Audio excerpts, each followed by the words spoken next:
नमस्कार, स्वागत है आप सबका राजनीति के इस अखाड़े में। मेरा नाम है अजय सेतिया। मित्रों, ये कई बार देखा गया है कि प्रभावशाली लोग छोटी अदालतों को ठेंगे पे रखते हैं क्योंकि उनकी पहुंच सुप्रीम कोर्ट तक होती है। छोटी अदालत किसी केस में किसी प्रभावशाली व्यक्ति को सम्मन नहीं कर सकती। जैसे ही वह सम्मन करती है, बड़ा आदमी महंगा जुगाड़ू वकील लेकर के सुप्रीम कोर्ट पहुंच जाता है, जहां सुप्रीम कोर्ट छोटी अदालत को अपना काम करने से तुरंत रोक देती है। अरविंद केजरीवाल के मामले में तो सुप्रीम कोर्ट के जज ने हाई कोर्ट के जज पर आलोचनात्मक टिप्पणी तक कर दी थी। अभिषेक मनु सिंघवी और कपिल सिब्बल किसी भी भ्रष्टाचारी की जमानत करवा लाते हैं, ये आम धारणा बन गई है। और इसके अलावा भी कुछ ऐसे वकील हैं जो आसानी से किसी की भी जमानत करवाने में सक्षम हैं, और छोटी अदालतें मुंह ताकती रह जाती हैं क्योंकि प्रभावशाली वकील, बड़ा वकील, महंगा वकील जज्जों पर हावी हो जाता है। पहले अरविंद केजरीवाल के मामले में यह हुआ था, अब राहुल गांधी के मामले में भी हूबहू वही हुआ है और वही हो रहा है। झारखंड की Chaibasa MP MLA court Rahul Gandhi को एक केस में 2019 से सम्मन भेज रही है, लेकिन राहुल गांधी पेश नहीं हुए। यह मामला 2018 में दाखिल हुआ था। आखिर पिछले साल फरवरी में कोर्ट ने राहुल गांधी के खिलाफ गैर जमानती वारंट जारी कर दिए। अभिषेक मनु सिंघवी अब सीधे सुप्रीम कोर्ट गए हैं और मुकदमा सीधे सुप्रीम कोर्ट में ट्रांसफर करवा लिया है। साफ दिखाई दे रहा है कि सुप्रीम कोर्ट में कैसे जुगाड़ होता है। यह मामला देश के गृह मंत्री अमित शाह के खिलाफ एक टिप्पणी का है। अमित शाह के खिलाफ तो है ही, भारतीय जनता पार्टी के खिलाफ भी एक टिप्पणी का है, जो कि उस समय भी सत्ताधारी पार्टी थी, आज भी सत्ताधारी पार्टी है और बड़ी पार्टी है।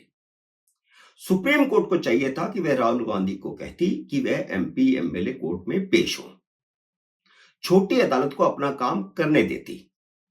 अगर छोटी अदालतों को काम नहीं करने देना है तो उन्हें बनाया ही क्यों क्या है?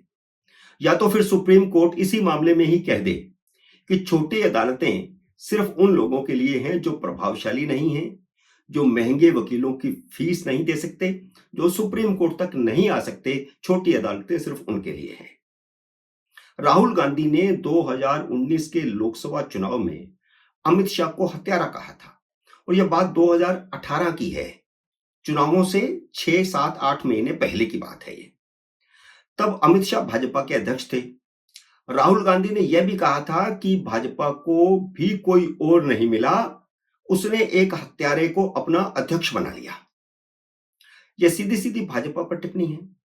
भाजपा का एक वर्कर नवीन झा उनकी टिप्पणी के खिलाफ कोर्ट चले गए। राहुल गांधी की टिप्पणी सिर्फ अमित शाह पर नहीं थी, बल्कि भाजपा के खिलाफ भी थी, जिससे भाजपा का हर वर्कर प्रभावित होता है और भाजपा के हर वर्कर को अधिकार है कि वे कोर्ट में जाए। तो भाजपा के वर्कर के नाते नवीन झा कोर्ट चले गए, राहुल गांधी के खिलाफ मानहानि का केस दाखिल किया। पूरी जांच पड़ताल और गवाहों की गवाही के बाद कोर्ट ने राहुल गांधी को सम्मन किया, जैसा कि हर केस में होता है। सामान्य न्यायिक प्रक्रिया है।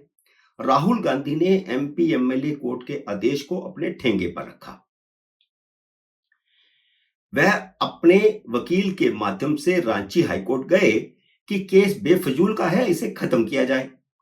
लेकिन हाई कोर्ट ने छोटी अदालत की प्रक्रिया में दखल देने से इनकार कर दिया, बल्कि हाई कोर्ट ने यह भी कहा कि राहुल गांधी को एमपी एमएलए कोर्ट में पेश होना चाहिए, और यह सही बात थी। कायदे से छोटी अदालत को अपना काम करने देना चाहिए था। राहुल गांधी अगर कोर्ट में पेश हो जाते तो उनका क्या बिगड़ जाता? वे पहले भी कई अदालतों में पेश हुए हैं। छोटी अदालत के फैसले को आप हाई कोर्ट में चुनौती देते, छोटी अदालत को काम करने देते, फैसला देने देते। वहां फैसला आपके खिलाफ आता तो आप हाई कोर्ट जाते। हाई कोर्ट भी आपके खिलाफ अगर फैसला देती तो तब आप सुप्रीम कोर्ट आते। लेकिन प्रभावशाली लोग छोटी अदालत को फैसले करने ही नहीं देती, फैसले तक पहुंचने ही नहीं देती, उन्हें सहयोग ही नहीं देते। वे सीधे सुप्रीम कोर्ट चले जाते हैं और सुप्रीम कोर्ट छोटी अदालतों को काम करने से रोक देती है। ये अक्सर हो रहा है। ये बिल्कुल ऐसा ही है जैसे कोई गलत लेन में कार चलाता हुआ पकड़ा जाए तो वह दरोगा को धमकी दे कि तू जानता है मैं कौन हूं। और ऐसा ऐसा होता है अक्सर, और यही हुआ है इस मामले में। और वह एसएसपी से दरोगा को फोन करवा देता है और दरोगा मुंह ताकता रह जाता है और बल्कि सलाम भी मारता है। ऐसे ही छोटी अदालतों के जज मुंह ताकते रह जाते हैं। सिंघवी सुप्रीम कोर्ट पहुंचे और राहुल गांधी का केस सीधे सुप्रीम कोर्ट में ट्रांसफर करवा लिया। अब छोटी अदालत सुनवाई नहीं कर सकती, यह सुप्रीम कोर्ट ने कह दिया है। सुप्रीम कोर्ट में जो भी होना है वह आज ही लिख कर रख लीजिए, वही होगा। राहुल गांधी के खिलाफ केस खत्म कर दिया जाएगा, यही होना है।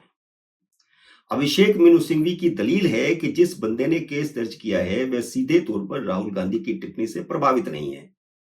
केस दर्ज करना है तो अमित शाह को दाखिल करना चाहिए, जबकि राहुल गांधी की टिप्पणी सिर्फ अमित शाह के खिलाफ नहीं थी बल्कि भाजपा के खिलाफ भी थी। सुप्रीम कोर्ट ने 6 हफ्ते बाद सुनवाई की बात कही है और जिस बंदे ने याचिका दाखिल की थी उसे सुप्रीम कोर्ट ने कहा है कि अभिषेक मनु सिंघवी की दलीलों पर उसे क्या कहना है। साथ में राज्य सरकार को भी नोटिस दे दिया है। अब राज्य सरकार का इस केस से क्या लेना देना, लेकिन क्योंकि राज्य सरकार कांग्रेस के समर्थन से चल रही है जो केस को खत्म करने में मददगार होगी, इसलिए राज्य सरकार को भी नोटिस भेज दिया गया है।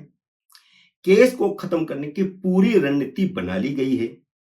देश की सुप्रीम कोर्ट इस तरह काम कर रही है, जिसका जुगाड़ चलता है, चल रहा है, और सुप्रीम कोर्ट पंगु बनी हुई है, खुद पंगु बनी है। क्यों बनी है उसे बताना चाहिए।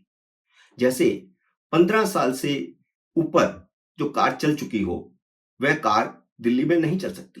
पूरी दुनिया में ऐसा कानून नहीं है, लेकिन भारत की सुप्रीम कोर्ट ने बना दिया। किसके प्रभाव में? क्या कार मैन्युफैक्चरर्स के प्रभाव में? आप कार को चेक कीजिए, अगर वह प्रदूषण देती है तो उसे आप बैन कर दीजिए, प्रदूषण नहीं देती है तो चलने दीजिए। यही नियम सारे दुनिया में चल रहा है, अमेरिका में भी यह नियम चल रहा है, अब तक यह नियम चल रहा था। आप प्रभावशाली लोगों के प्रभाव में आकर के जिस तरह फैसले दे रहे हैं, न्यायपालिका की साख गिर रही है। इसका ध्यान सुप्रीम कोर्ट के जजों को, कोलेजियम को, चीफ जस्टिस को करना चाहिए। मित्रों, उम्मीद है मेरा ये वीडियो आपको पसंद आया होगा। इसे लाइक और शेयर कीजिए। अगर आपने मेरे यूट्यूब चैनल को अब तक सब्सक्राइब नहीं किया तो कृपया सब्सक्राइब करके अपना आशीर्वाद दीजिए। जल्दी मिलते हैं अगले वीडियो में किसी अन्य विषय के साथ। तब तक नमस्कार।